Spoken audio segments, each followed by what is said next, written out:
ಪಾಂಡವ ಪಕ್ಷಪಾತಿ ಪುರುಷೋತ್ತಮ, ನಾನು ವೈರವರ್ಗದವರೆಂದು ಅರಿತಿದ್ದರೂ ಕೂಡ ನನ್ನನ್ನು ಇಷ್ಟು ದೂರ ಕರೆತಂದೆ ಏಕೆ ದೇವ?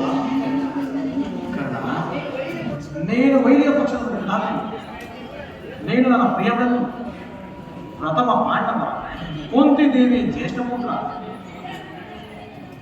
ಏನು ನಾನು ಪ್ರಿಯ ಬಂಧುವೆ? ಹೌದು ಕರ್ಣ. ಪ್ರಥಮ ಪಾಂಡವನೇ? ಹೌದು. ಕುಂತಿಯ ದೇವಿಯ ಜ್ಯೇಷ್ಠ ಪುತ್ರನೇ? ಪರಮಾತ್ಮ, ಬಹಳ ಚೆನ್ನಾಗಿದೆ ನಿನ್ನ ಈ ವಿನೋದ ಪ್ರಸಂಗ. ಓಹೋ, ಮರೆತಿದ್ದೆನು, ಈಗ ತಿಳಿಯಿತು. ಇದು ಯುದ್ಧ ಕಾಲ. ಪಾಂಡವರ ತಲೆಗಳನ್ನು ಕಾಯುವುದಕ್ಕೋಸ್ಕರ ನನ್ನನ್ನು ಈ ರೀತಿ ವಂಚಿಸಲು ಬಂದಿರುವೆಯಾ ದೇವ? ಕರ್ಣ, ನನ್ನ ಮಾತನ್ನು ಸತ್ಯವೆಂದು ನಂಬು. ಸತ್ಯವೆಂದು ನಂಬಲಿ. ಸತ್ಯವೆಂದು ನಂಬಲು ಸಹಜವಾದ ಆಧಾರಗಳಿವೆ ಕೃಷ್ಣ. ಹೇಗಿಲ್ಲ ಕರ್ಣ,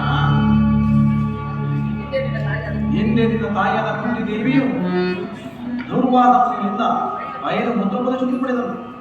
ಆ ಮಂತ್ರೋಪದೇಶವಿಲ್ಲವೆಂದು ಶಾಪನದಿಂದ ಮೊದಲನೇ ಮಂತ್ರವಾದ ಸೂರ್ಯ ಮಂತ್ರವನ್ನು ಜಪಿಸಿದಳು.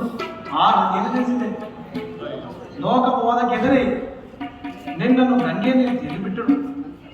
ನಂತರ ನೀನು ಸುಂದರ ಕೈಗೆ ಸಿಕ್ಕಿ ಅವರ ಪೋಷಣೆ ಭಾಗದಲ್ಲಿ ಬೆಳೆದು ನೀನೀಗ ದುರ್ಯೋಧನ ಆಸ್ಥಾನದಲ್ಲಿ ಮಾಡಲಿಕ್ಕನ್ನ ಇರಬೇಕಲ್ಲ.